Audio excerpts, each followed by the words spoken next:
Hello students, कैसे हैं आप सभी। आज के लेक्चर में हम लोग NCERT chapter 12.1 limits and derivative, इस चैप्टर में हम लोग जितने भी क्वेश्चंस हैं उन सभी प्रश्नों को हल करेंगे और डिटेल वाइज हम उनका जो है सॉल्यूशन देखेंगे। ठीक है, तो आप लोग पेन पेपर लेकर के बैठिए और प्रॉपर तरीके से नोट्स भी तैयार करते जाइए। ठीक है, तो इसमें देखते हैं फर्स्ट क्वेश्चन जो कह रहा है। ये बहुत ही आसान सा क्वेश्चन है बच्चों।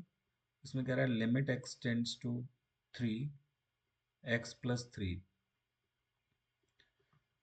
तो हमें क्या करना होता है, ऐसे क्वेश्चंस में हम पहले जो भी लिमिट दी होती है वो पुट करके देखते हैं। तो यहाँ पर देख लेते हैं 3+3 यानी कि टोटल वैल्यू 6 आ जाएगी, जो कि एक फाइनाइट क्वांटिटी है। एक ऐसी वैल्यू है जो हम काउंट कर सकते हैं, यानी इन्फिनिटी या माइनस इन्फिनिटी या इन्फिनिटी बाई इन्फिनिटी इस टाइप का नहीं है। तो हमेशा लिमिट कैलकुलेशन करने में हमारे पास हम डायरेक्ट वैल्यू तब रख सकते हैं जब हमारे पास 0/0 या infinity by infinity, infinity minus infinity, 0 × infinity, okay, 1 to the power infinity, 0 to the power 0 और infinity to the power 0। इस टाइप के अगर फॉर्म आते हैं तो हम डायरेक्ट वैल्यू नहीं रख पाएंगे। ठीक है, तो ये सभी जो है फॉर्म्स जो कहलाते हैं उनको हम बोलते हैं इनडिटर्मिनेट फॉर्म्स। Indeterminate forms. तो हम इन फॉर्म्स में आने वाले वैल्यूज को डायरेक्ट कैलकुलेट नहीं करेंगे, लेकिन अगर इनके अलावा कुछ भी वैल्यू आ रही है तो हम उसको डायरेक्टली कैलकुलेट कर लेते हैं। ठीक है, तो यहाँ पर हमारे पास x टेंडिंग टू 3 था, x+3 डायरेक्टली 3+3 दैट इज 6। तो बहुत आसानी से ये फर्स्ट क्वेश्चन इसका हो जाएगा। ठीक है, सेकंड क्वेश्चन। सेकंड क्वेश्चन में कह रहा है लिमिट x टेंडिंग टू और x-22/7। ओके, तो यहाँ पर बच्चों देखो क्या है कि x टेंडिंग टू है, तो इसमें अगर अगर हम वैल्यू रखते हैं तो π-22/7 ये आंसर आएगा। अब कुछ बच्चे ऐसा सोचते होंगे कि जैसे पाई की वैल्यू 22/7 होती है तो ये कट गया और वैल्यू 0 आ गई। तो ये ऐसा नहीं है, ये वैल्यू 0 नहीं है, क्योंकि पाई एक अपरिमेय संख्या होती है, जबकि 22/7 जो है वो परिमेय है। तो कभी भी कोई भी एक परिमेय और एक अपरिमेय संख्याएं बराबर नहीं हो सकती।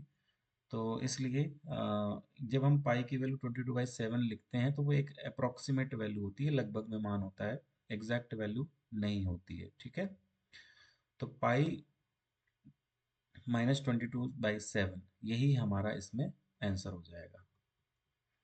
ठीक है बच्चों, इसमें हम जीरो आंसर नहीं देंगे। क्लियर। अगला थर्ड क्वेश्चन देख लेते हैं। Limit r tending to, third question में क्या कह रहा है, limit r tending to 1 πr²। तो इस क्वेश्चन में भी कोई प्रॉब्लम नहीं है, डायरेक्टली हम r की जगह वैल्यू रखेंगे 1/2। सो पाई वैल्यू आ जाएगी, यही हमारा इसमें आंसर हो गया। क्यों? क्योंकि ये कोई भी 0/0 या इन्फिनिटी या कोई भी इंडिटर्मिनेट फॉर्म नहीं आ रहा है, तो हमें डायरेक्टली आंसर मिल जाएगा। क्लियर। आगे बढ़ते हैं फोर्थ क्वेश्चन की तरफ। तो क्वेश्चन नंबर फोर्थ में लिमिट x टेंडिंग टू 4 है और ऊपर है 4x+3/x-2। तो यहाँ पर भी इसका जो फॉर्म है वो 0/0 नहीं है। ठीक है, 0/0 नहीं है, इसका मतलब है हम डायरेक्टली वैल्यू रख सकते हैं, डायरेक्टली x = 4 रख सकते हैं। ओके, तो हम x = 4 इसमें रख देंगे जब, तो 4 × 4 प्लस 3 अपॉन 4 माइनस 2। तो इसकी वैल्यू आ जाएगी 16 प्लस 3/2। तो 19/2 वैल्यू इसका हो जाएगा। ठीक है, यही आंसर हो गया इसमें। Question number 5। क्वेश्चन नंबर 5 में है लिमिट x टेंडिंग टू -1 और x की पावर 10 प्लस x की power 5 plus 1 upon x minus 1। तो इसमें भी अगर हम x इज इक्वल टू -1 रखते हैं तो -1 की पावर 10 प्लस -1 की पावर 5 प्लस 1 अपॉन -1 तो इसका आंसर आ जाएगा 1 -1 प्लस 1 अपॉन -2। तो 1 से 1 कट जाएगा और इसका आंसर -1/2 ये हमें मिल जाएगा। ठीक है, तो अभी तक हमने जो भी क्वेश्चंस इसमें देखे हैं उसमें ऐसा लग रहा है कि ये तो लिमिट बहुत आसान सा है और हम डायरेक्टली वैल्यू रखते जाएंगे और हमें आंसर मिलता जाएगा। फिलहाल तो हमें यही लग रहा है। पहले 5 क्वेश्चन हम लोग कर चुके हैं। ठीक है, चलिए आगे देखते हैं 6th क्वेश्चन की तरफ। तो क्वेश्चन नंबर 6 में कह रहा है limit x tending to 0 x plus 1 power 5 -1 upon x। तो अब अगर हम इसमें 0 रखते हैं, पहले जैसे अभी तक फर्स्ट 5 क्वेश्चंस में हमने करते आ रहे हैं उसमें हम 0 रखते आ रहे हैं। डायरेक्ट मतलब जो भी लिमिट दी थी वो हम डायरेक्टली वैल्यू रखते रहते हैं। लेकिन अब इसमें क्या करेंगे, इसमें अगर हम डायरेक्टली वैल्यू रखते हैं तो ये 1 माइनस मतलब 1 की पावर 5 -1 अपॉन 0। तो ये 0/0 आ जाएगा। तो यहाँ पर अब हमारे पास प्रॉब्लम क्रिएट हो जाएगी। ये हमारे पास प्रॉब्लम है कि 0/0 अगर आ जाता है तो इसका मतलब अब हमें डायरेक्टली नहीं कर सकते। ठीक है, डायरेक्टली वैल्यू नहीं रख सकते। ओके, तो क्या करना पड़ेगा,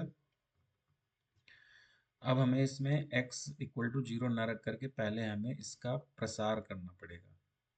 अगर आपको इसका प्रसार पता है तो ठीक है, नहीं पता है तो फिर हम इसमें कैलकुलेट कर लेते हैं, उसके बाद वैल्यू रखेंगे। ठीक है, तो बाइनोमियल थ्योरम आपको पता होनी चाहिए। इसके लिए जब बड़ी पावर्स होती हैं तो बाइनोमियल थ्योरम लगाना पड़ेगा। तो यहाँ पर x प्लस 1 पावर 5 को अगर बाइनोमियल थ्योरम से ब्रेक करेंगे तो ये बनेगा x power 5 plus 5c1 x power 4 plus 5c2 x power 3 plus 5c3 x square plus 5c1 x plus 5c4 x plus 5c5 जो कि 1 हो जाएगा लास्ट में। ठीक है, तो जिसको हम ब्रेक करें तो ये बनेगा x power 5 plus 5x power 4 plus 10x³ plus 10x square plus 5x plus 1। ये वैल्यू आ जाएगी हमारे पास x प्लस 1 पावर 5 की। तो ये वैल्यू अगर हम इसमें रख देते हैं तो limit x tending to 0 1 plus x plus 5 x plus 10x square plus 10x³ plus 5x power 4 plus x power 5, ये हमारा यहाँ तक का एक्सपेंशन हुआ। फिर उसमें -1 करेंगे और अपॉन में x आ गया। ठीक है, तो अब हमारे पास 1 से 1 कट जाएगा। ठीक है, अब ऊपर से देख रहे हैं हमें x इसमें कॉमन निकल रहा है तो हम पहले x कॉमन निकालेंगे। देखो जब भी ऐसी प्रॉब्लम्स आती हैं कि डायरेक्टली वैल्यू नहीं रख पा रहे हैं तो फिर हमें जो भी प्रॉब्लम करता है टर्म यानी जिसकी वजह से 0 आ रहा होता है उसको हमें कट करना होता है। जैसे यहाँ पर x टेंडिंग टू 0 है तो नीचे वाले नंबर x को हमें कट करना पड़ेगा पहले ऊपर नीचे से। अब कट करने का मतलब है कि उसके लिए हमें प्रसार करना होगा इसका फॉर्मूला का। ठीक है, तो ऊपर से x कॉमन हो गया। अब बचा क्या यहाँ पे 5 plus 10x plus 10x square plus 5x³ plus x power 4। इतना बचा ऊपर, नीचे x बचा। हम देखते हैं x से x कट जाएगा। ठीक है, और फिर हम x बराबर 0 रखेंगे इसमें, तो हमें 5 मिलेगा प्लस बाकी सब 0 हो जाएगा। इसका मतलब इसका आंसर आ गया 5, और यही हमारा उत्तर है इसमें। तो लिमिट x टेंडिंग टू 0 पर ये वैल्यू हमें इसकी लिमिट जो है इस तरीके से मिल जाएगी। अब इसमें मैं एक शॉर्टकट बता रहा हूँ। शॉर्टकट इसका ये रहेगा कि कहीं पर भी अगर तुम्हें इस टाइप की लिमिट कैलकुलेट करनी हो, limit x tending to 0, 1 plus x power n minus 1 upon x, तो इसका जो है आंसर हमेशा n ही आएगा, यानी जितनी पावर होगी उतना आंसर आएगा। ठीक है, तो ये एक बोनस टिप है इसमें। आप जब ऑब्जेक्टिव टाइप के क्वेश्चंस को हल करेंगे तो वहाँ पर इसमें डायरेक्ट आंसर लगा सकते हैं। ठीक है, चलिए बढ़ते हैं आगे नेक्स्ट क्वेश्चन की तरफ। तो क्वेश्चन नंबर 7 कह रहा है, limit x tending to 2, 3x square minus x minus 10 upon x square minus 4। तो इसमें भी अगर हम x इज इक्वल टू 2 रखते हैं तो ये 0/0 आ जाएगा, 0/0 फॉर्म। तो इसके लिए हमें क्या करना है कि x माइनस 2 प्रॉब्लम कर रहा है। तो अगर ये टर्म हमारा प्रॉब्लम कर रहा है तो हमें इसको कट करना है। x माइनस 2 को अंश व हर से हटाना पड़ेगा। ठीक है, तो अंश व हर से इसको हटाना पड़ेगा।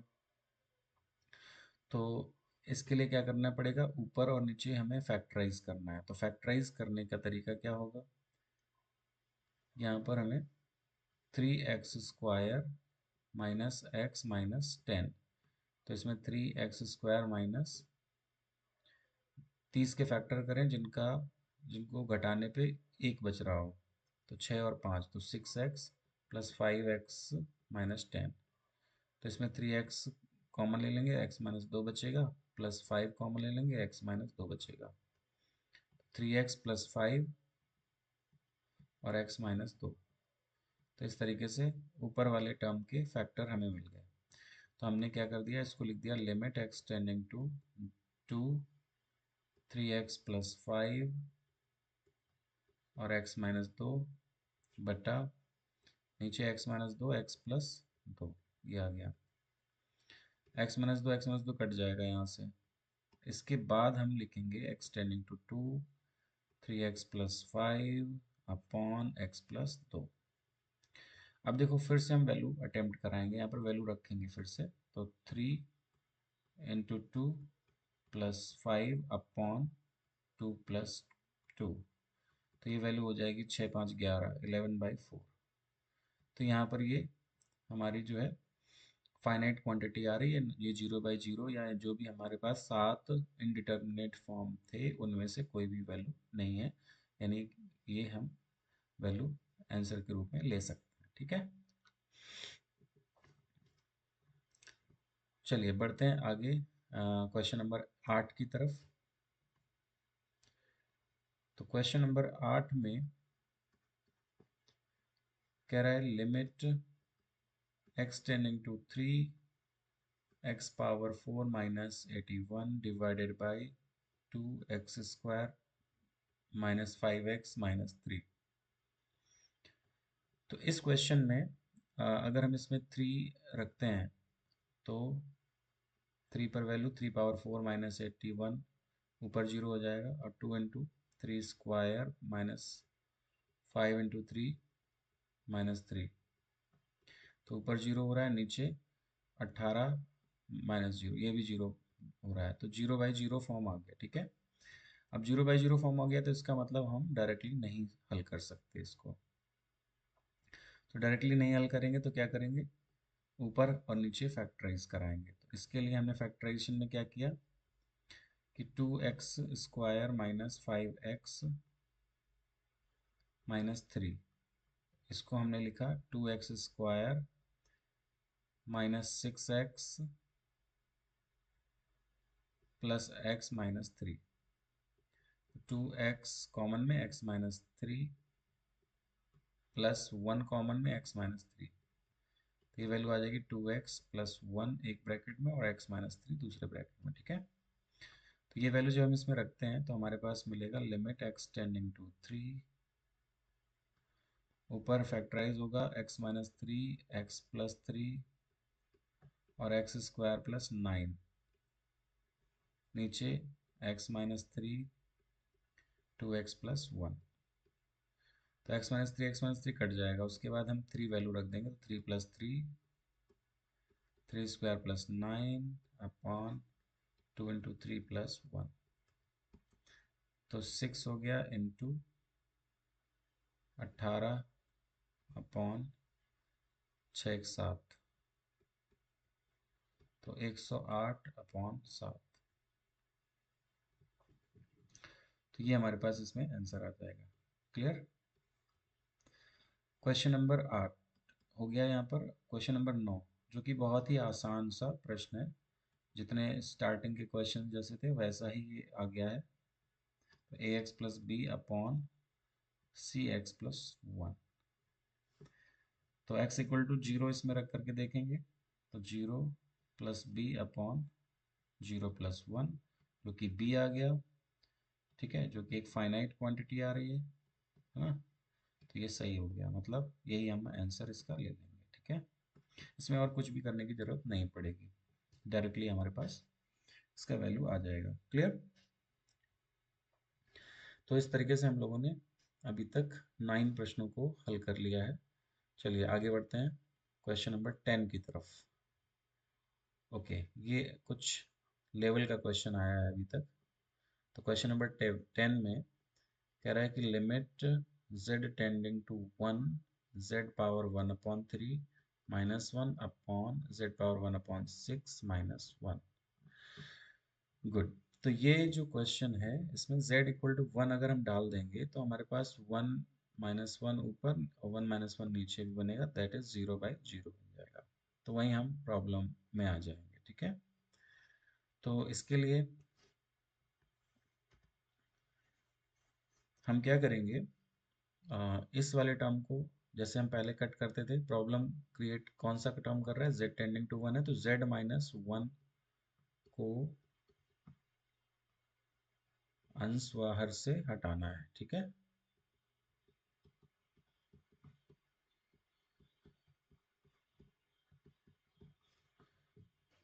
तो इसके लिए एक कंडीशन हम ये भी लिखेंगे कि z हमने यहाँ पर मान लेते हैं, माना z पावर 1/6 बराबर t, तो z की पावर 1/3 बराबर यहाँ पर t² आ जाएगा। ठीक है, तो ये वैल्यू अगर हम इसमें रख देंगे तो z का मान आ जाएगा यहाँ से t की पावर 6। फिर हम ये देख रहे हैं कि जब जब z जो है वो 1 की तरफ जाएगा तो t की पावर 6 भी 1 की तरफ जाएगा, है ना, तो t का मान 1 की तरफ जाएगा। तो लिमिट नई बन जाएगी हमारे पास, लिमिट t टेंडिंग टू 1, और ऊपर आ जाएगा t² -1, नीचे आ जाएगा t -1। तो ये तो बहुत ही आसान सा क्वेश्चन बन गया। अब हमें इसमें क्या करना है, सिंपली t टेंडिंग टू 1, ऊपर t -1 और t प्लस 1 दो ब्रैकेट में आएगा और नीचे t -1 आएगा। t -1 कट गया, t इक्वल टू 1 डाल दो, तो 1 + 1 बराबर 2। तो यही आंसर हो गया इसमें हमारा। तो देखने में थोड़ा सा ये टफ सा क्वेश्चन लग रहा था, लेकिन है बहुत आसान सा। Question number 11। क्वेश्चन नंबर 11 में है limit x tending to 1 ax² plus bx plus c upon cx² plus bx plus a। तो यहाँ पर जैसा कि पता है हमें कि a plus B plus C zero नहीं है। ठीक है, अगर ये जीरो हो जाता तो फिर हम डायरेक्टली नहीं कर पाते, इतना आसान नहीं होता ये प्रश्न। लेकिन ये उसने बोल दिया है कि a+b+c जीरो नहीं है, तो ये हमारे लिए बहुत अच्छी बात हो गई, क्योंकि हम इसमें फिर डायरेक्टली x बराबर 1 रखेंगे जब, तो ऊपर a+b+c बन जाएगा, नीचे c+b+a बन जाएगा। तो a+b+c अपॉन a+b+c नीचे भी बन गया, जो कि हम कट कर सकते हैं बिकॉज ये दोनों ही बराबर हैं, जिससे कि वैल्यू आ जाएगी 1। तो ये हमारे पास इसका आंसर आ गया। बहुत ही आसान सा प्रश्न है। ठीक है, देखने में थोड़ा सा ये भी डिफिकल्ट सा लग रहा है कि क्वाड्रेटिक ऊपर भी है द्विघात समीकरण, द्विघात व्यंजक, नीचे भी द्विघात व्यंजक है, तो थोड़ा सा प्रॉब्लम देखने में लग रही थी, बट ये क्वेश्चन बहुत ही आसान है। ठीक है, ओके बच्चों, आगे बढ़ते हैं। क्वेश्चन नंबर 12, क्योंकि बहुत सारे क्वेश्चंस हैं तो थोड़ा सा मैं यहाँ पर जल्दी जल्दी भी डिस्कस कर रहा हूँ, बट आप लोग अपनी सुविधा अनुसार इसमें पॉज करके बार बार रिपीट करके देख सकते हैं और अपनी नोटबुक में लिख सकते हैं। ठीक है, क्वेश्चन नंबर 12, तो इसमें limit x tending to -2 1/x+1/2 upon x+2। तो इसके लिए लिमिट x टेंडिंग टू -2, और इसमें ऊपर ऊपर एलसीएम ले लेंगे तो 2+x/2x बन गया, नीचे x+2 बन गया। ठीक है, तो ये x+2 कट जाएगा, तो वैल्यू आ गई लिमिट x टेंडिंग टू -2 और 1/2x। तो अब इसमें डायरेक्ट वैल्यू रख देंगे, क्योंकि पहले रखते तो 0/0 फॉर्म आता, जो कि प्रॉब्लम करता। लेकिन अब इसमें वैल्यू रखेंगे तो 1/2 इंटू माइनस का 2, तो -1/4 वैल्यू आ जाएगी इसकी। ठीक है, क्वेश्चन नंबर 13 में बहुत ही आसान सा है। अच्छा, यहाँ पर थोड़ा सा पैटर्न चेंज हो गया क्वेश्चंस का। अब लिमिट में x tending to 0 sine ax upon bx, ये वैल्यू कैलकुलेट करनी है। तो इसके लिए थोड़ा सा हमारे हमारे पास जो की कॉन्सेप्ट है वो आपको पता होना चाहिए कि साइन थीटा अपॉन थीटा और लिमिट थीटा टेंड्स टू 0, ये वैल्यू हमेशा 1 रहेगी। जहाँ जहाँ पर भी साइन थीटा अपॉन थीटा या थीटा अपॉन साइन थीटा, ऐसा भी उल्टा भी हो सकता है, तो limit theta tending to 0 theta upon sine theta, ये वैल्यू भी 1 होगी। ध्यान रहे कि साइन में जितना ब्रैकेट में है यहाँ पर, उतना ही यहाँ पे नीचे भी हमें लाना होगा, तब वैल्यू 1 होगी और वो नंबर टेंड करेगा 0 की तरफ। ठीक है, मतलब limit theta tending to infinity अगर है साइन थीटा अपॉन थीटा, तो ये फिर वैल्यू 0 हो जाएगी, 1 नहीं होगी। ठीक है, तो हमें 1 कब रखना है, जब साइन थीटा अपॉन थीटा बने, तो ही 1 रखना है, या थीटा अपॉन साइन थीटा बने और थीटा की वैल्यू 0 की तरफ जा रही हो, तभी 1 रखना है, अदरवाइज नहीं।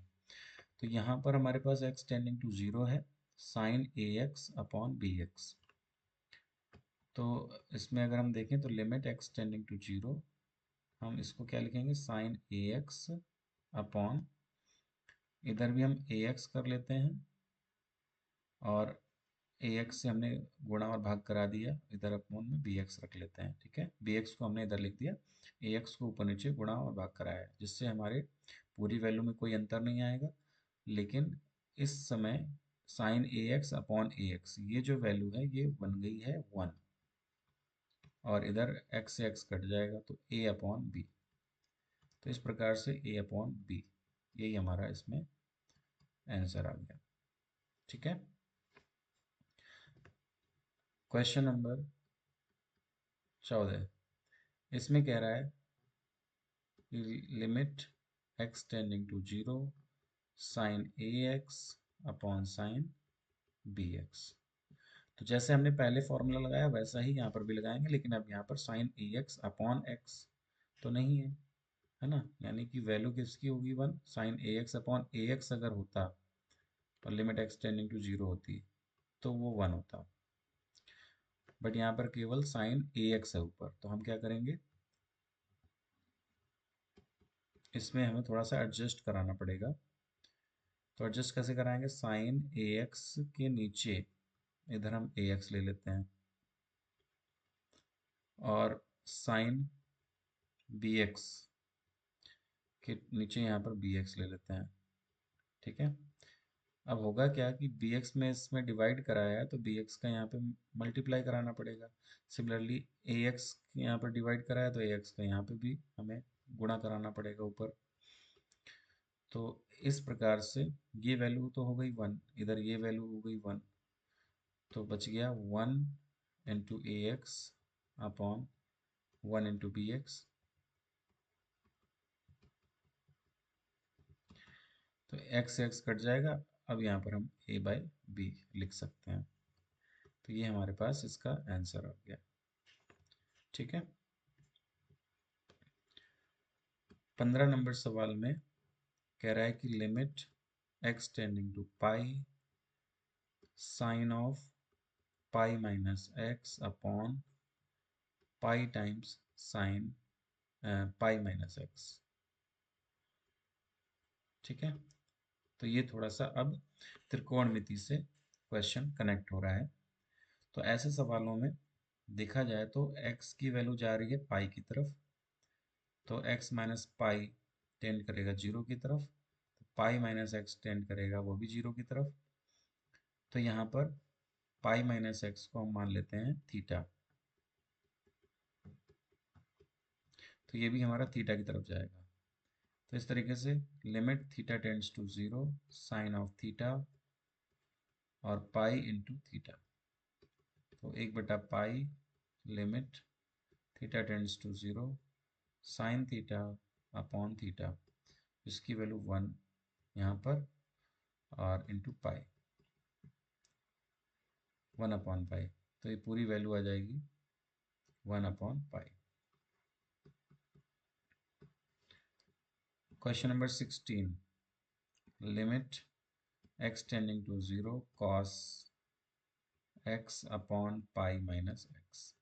Very very easy question, direct question हो रहा है, इसमें कोई प्रॉब्लम नहीं है क्योंकि यहाँ पर कॉस जीरो ऊपर बनेगा, नीचे पाई माइनस जीरो बनेगा, जिसकी वैल्यू 1/पाई। ठीक है, कोई समस्या नहीं है इसमें, डायरेक्ट वैल्यू से आंसर आ जाएगा। अब आगे बढ़ते हैं क्वेश्चन नंबर 17। क्वेश्चन नंबर 17 में कह रहा है limit x tending to zero cos 2x minus 1 upon cos of x minus 1। तो ये क्योंकि त्रिकोणमिति से रिलेटेड क्वेश्चन है तो उसी के फॉर्मूले इसमें प्रयोग होंगे। तो हम इसको क्या कर लेते हैं, पहले अगर हम इसमें जीरो रखते हैं तो ये cos 0 minus 1 upon cos 0 minus 1, जो कि 1 - 1/1 - 1 बराबर 0/0, 0/0 फॉर्म का आ जाएगा। ठीक है, जो कि हमारे पास वैल्यू हमें डायरेक्टली नहीं मिल पाएगी, तो हमें इसमें फिर से वही काम करना है, अंश बटा हर जो फॉर्म है उसको हमें फिर से यहाँ पे कट करना है, कोई ना कोई ऐसा टर्म कट करना है जो जीरो बना रहा है।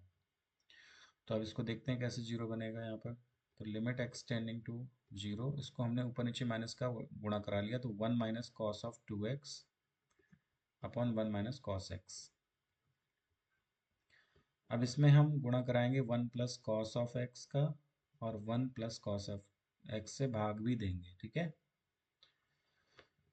तो इस वाले टर्म को अब यहाँ पर देखो क्या होता है, 1 माइनस कॉस ऑफ 2x का जो फॉर्मूला रहता है वो 2 साइन स्क्वायर एक्स बनता है, और 1 माइनस कॉस स्क्वायर एक्स बराबर हो जाता है साइन स्क्वायर एक्स। तो इन फॉर्मूला का हम प्रयोग करेंगे। ठीक है, तो ऊपर तो हमने लिख दिया ये 2 sine square x into 1 plus cos x, नीचे इन दोनों का गुणा होगा तो 1 माइनस कॉस स्क्वायर एक्स बनेगा, limit x tending to zero बनेगी। तो limit x tending to zero 2 sine square x upon नीचे भी साइन स्क्वायर एक्स आ जाएगा, और 1 प्लस कॉस एक्स। ठीक है, तो ये दोनों टर्म कट जाएंगे और उसके बाद ये प्रॉब्लम जो जीरो बना रहा था वो कट गया है। ठीक है, तो limit x tending to zero two 1 plus cos of x, इसका मतलब हम डायरेक्टली वैल्यू रख सकते हैं इसमें, 2 टाइम्स 1 प्लस कॉस जीरो बन जाएगा। ठीक है, तो 2 1 प्लस 1 मतलब 4, तो यही हमारा इसमें आंसर आ गया। क्लियर? चलिए आगे बढ़ते हैं अगले क्वेश्चन की तरफ। Question number 18। इसमें कह रहा है limit x tending to zero a x plus x cos of x upon b sine x. तो इसमें हमें फिर से काम क्या करना है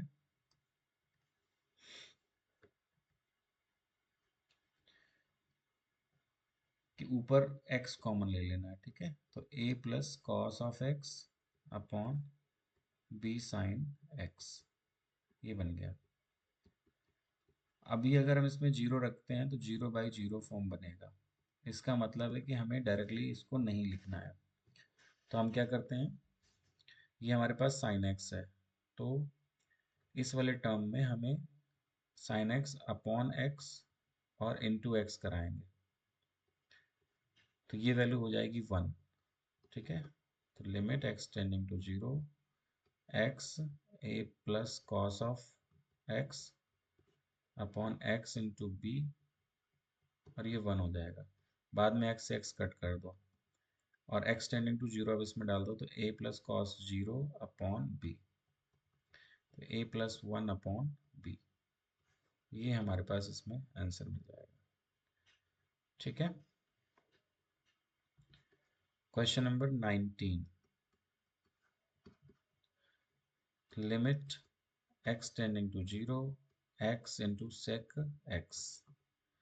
तो हमें इसमें डायरेक्ट वैल्यू रख करके देखनी है, तो जीरो इंटू सेक जीरो, तो जीरो इंटू वन जो कि जीरो दे देगा, और ये फाइनाइट क्वांटिटी है, हम इसको ले सकते हैं।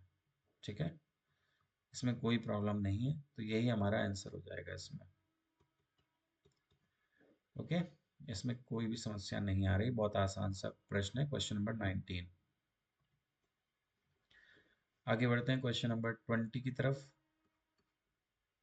तो इसमें है limit x tending to zero sine A x plus b x upon a x plus sine B x. ठीक है, अच्छा इसमें जो कंडीशंस दी हुई हैं कि ए बी और ए प्लस बी जो है वो जीरो नहीं होना चाहिए, तो इस क्वेश्चन के अंदर हम पहले तो भाग दे देंगे ऊपर अंश व हर में, अंश व हर में x से भाग देने पर, तो ये बन जाएगा हमारे पास limit x tending to zero sine A x upon x plus B बटा A plus sine B x upon x. अब हमें क्योंकि पता है साइन थीटा बाई थीटा इसकी वैल्यू 1 की तरफ टेंड करती है as theta tends to zero. जब थीटा टेंड करेगा जीरो की तरफ तो साइन थीटा बाई थीटा की वैल्यू 1 होगी।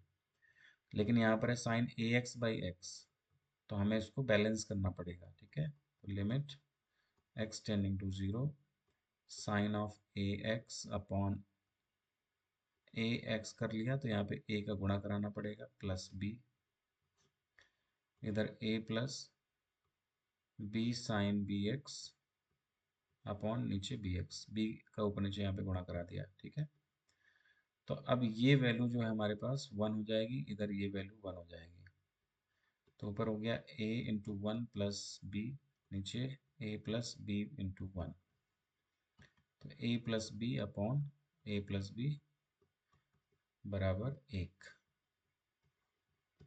ठीक है, तो इस तरीके से ये हमारे पास आंसर इसका आ जाएगा क्वेश्चन नंबर 20 का। Question number 21।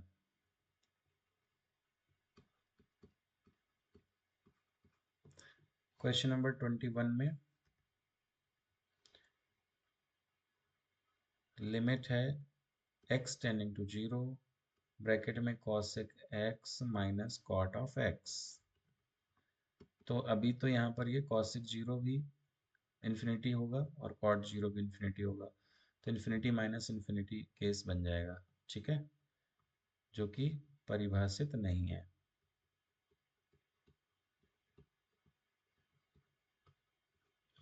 तो हमें क्या करना पड़ेगा, इसको बदलना पड़ेगा। Limit x tending to 0, cosec x को 1/sin x लिखेंगे, cot x को cos/sin x लिखेंगे, और फिर एलसीएम लेंगे इसका। Limit x tending to 0, 1 minus cos of x, नीचे sin x। अब इसमें ऊपर नीचे 1 प्लस कॉस एक्स का गुणा करा लो, 1 प्लस कॉस एक्स का मल्टीप्लाई 1 प्लस कॉस एक्स का डिवीजन। तो लिमिट x टेंडिंग टू 0, ऊपर हो जाएगा 1 माइनस कॉस स्क्वायर एक्स, नीचे साइन एक्स, और 1 प्लस कॉस ऑफ एक्स।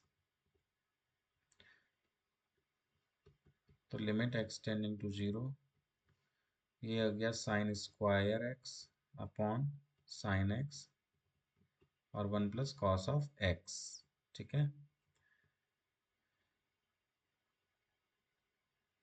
तो यहाँ से साइन एक्स से ऊपर नीचे कट जाएगा, एक साइन एक्स,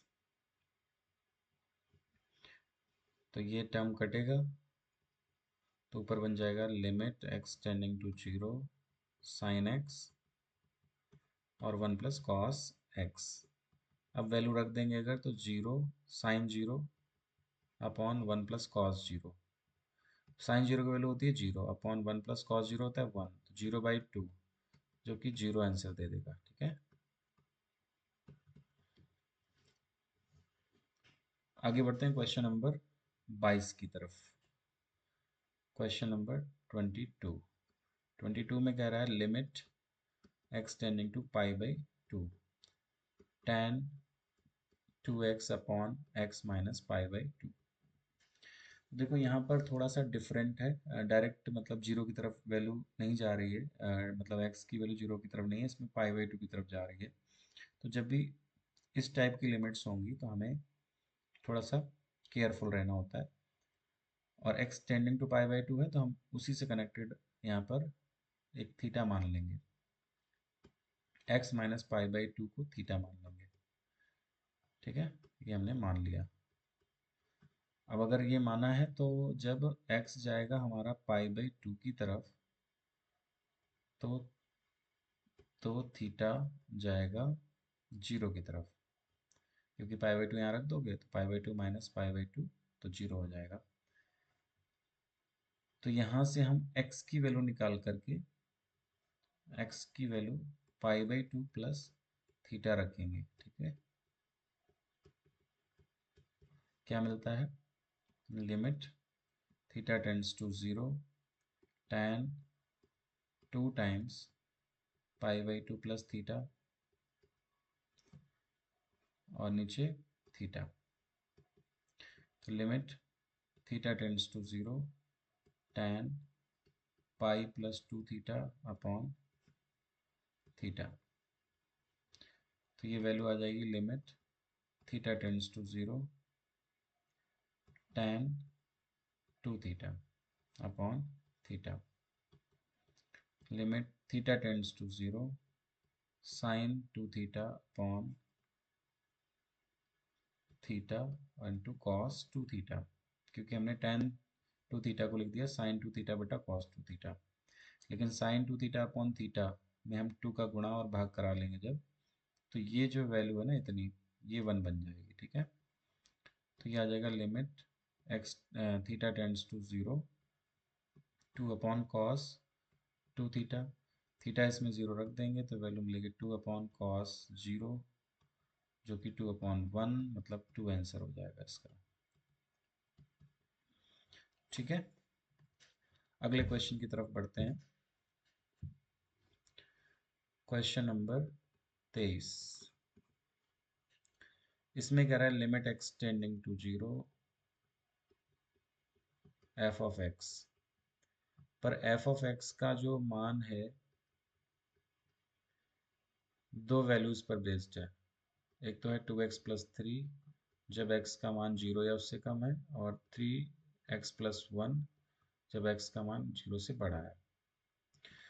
तो जब हम x का मान 0 इस वाले केस में रखेंगे तो हमें 2 × 0 + 3 बराबर 3 मिलेगा, और इस वाली ब्रांच में रखेंगे तो 3 0 + 1 ये भी 3 मिल रहा है।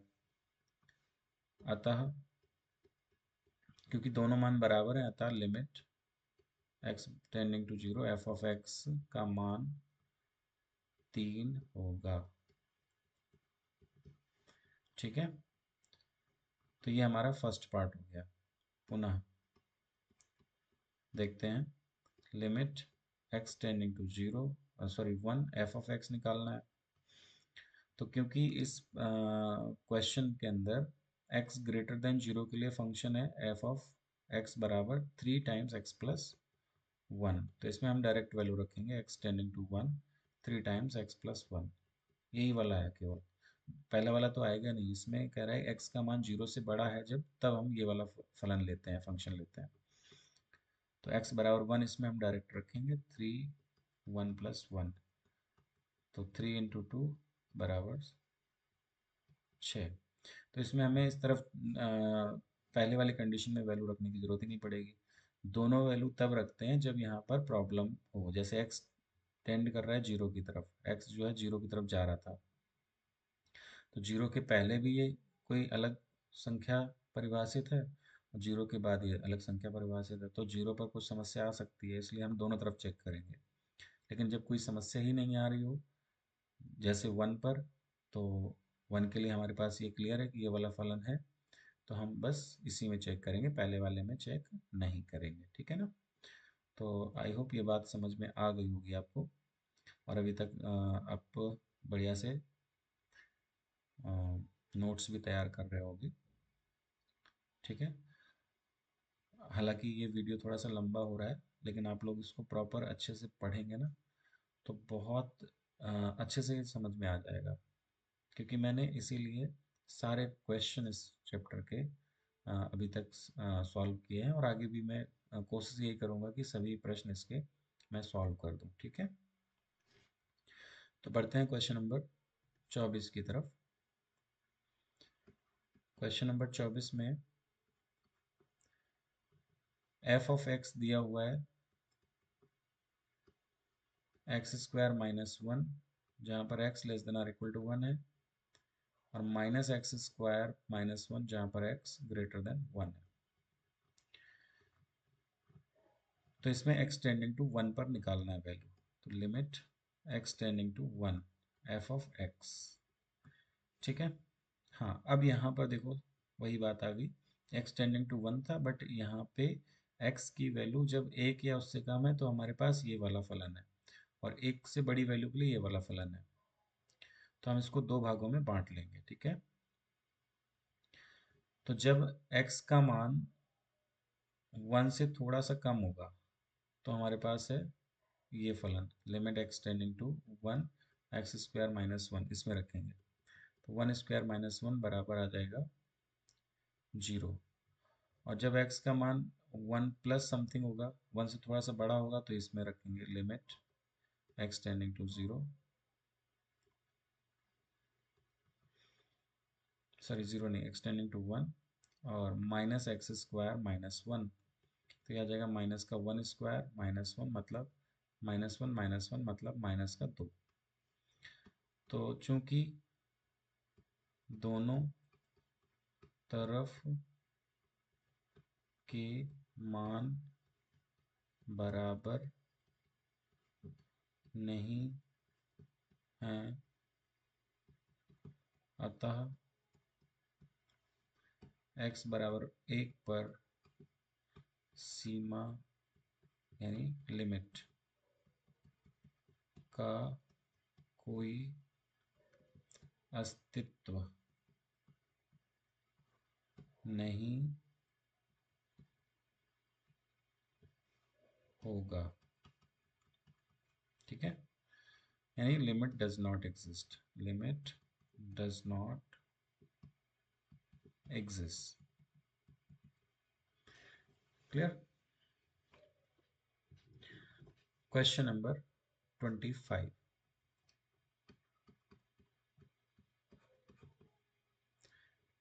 इसमें कह रहा है limit x tending to 0 f of x निकालना है, और यहाँ पर एफ ऑफ एक्स दिया हुआ है mod of x by x, x not equal to 0 और 0 यदि x बराबर 0। तो हमें पता है, हमें क्या पता है कि मॉड ऑफ एक्स बराबर होता है x यदि x का मान 0 से बड़ा है और माइनस एक्स यदि x का मान 0 से छोटा है। तो हम मॉड x बाई एक्स से की वैल्यू अगर देखें तो x से भाग दे देते हैं, तो यहाँ पे आ जाएगा 1 यदि x का मान 0 से बड़ा है और -1 यदि x का मान 0 से छोटा है। तो इन कंडीशंस का हम प्रयोग करेंगे। तो ये 1 आएगा अगर x का मान 0 से बड़ा है, -1 आएगा यदि x का मान 0 से छोटा है, और 0 आएगा यदि x का मान 0 है। ठीक है, तो इसलिए लिमिट x टेंडिंग टू 0 की दो ब्रांचेज आएंगी, एक +1 और एक -1। तो लिमिट डज नॉट एग्जिस्ट। ठीक है, बात समझ आई, क्योंकि एक तरफ वैल्यू आ रही है +1, एक तरफ -1, जीरो के थोड़ा सा राइट में +1 और जीरो के लेफ्ट में -1 वैल्यू आएगी। तो वैल्यू अलग अलग आने के कारण इसकी लिमिट एग्जिस्ट नहीं करेगी, सीमा का कोई अस्तित्व नहीं होगा। ठीक है, इसी प्रकार से क्वेश्चन नंबर 26 भी है, सेम क्वेश्चन है, तो इसको आप सॉल्व करिएगा अपने आप से। क्वेश्चन नंबर 27, ठीक है, क्वेश्चन नंबर, हाँ, क्वेश्चन नंबर 26 को आपको खुद से सॉल्व करना है।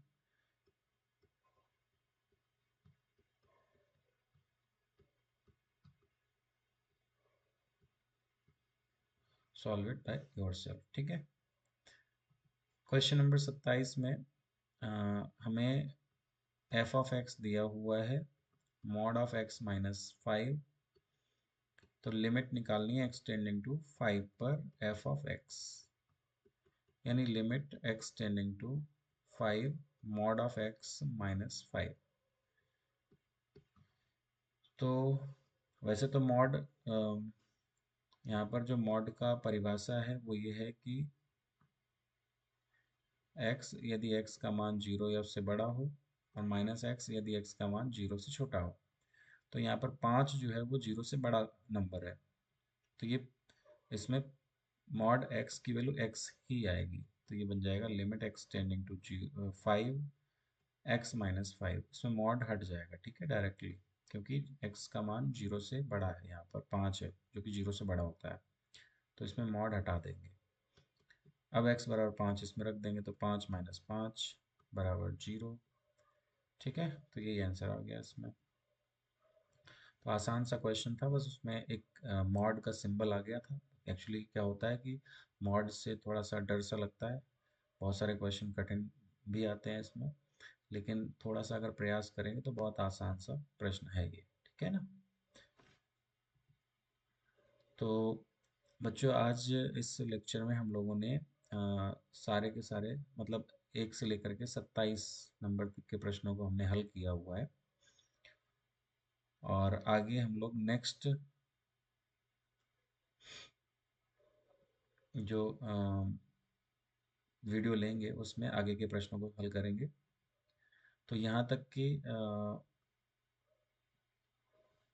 जो भी प्रश्न हैं वो आपको समझ में भी आए होंगे, आपने नोट्स भी तैयार किए होंगे। वीडियो अच्छा लगा हो तो उसको जो है लाइक भी कर लेना और सब्सक्राइब कर लेना ज़रूर। और अपने जो भी फ्रेंड्स हैं, जो भी आपके साथ में पढ़ने वाले हैं, तो उनको ज़रूर आप इसको शेयर कर देंगे। ठीक है, ओके, थैंक यू।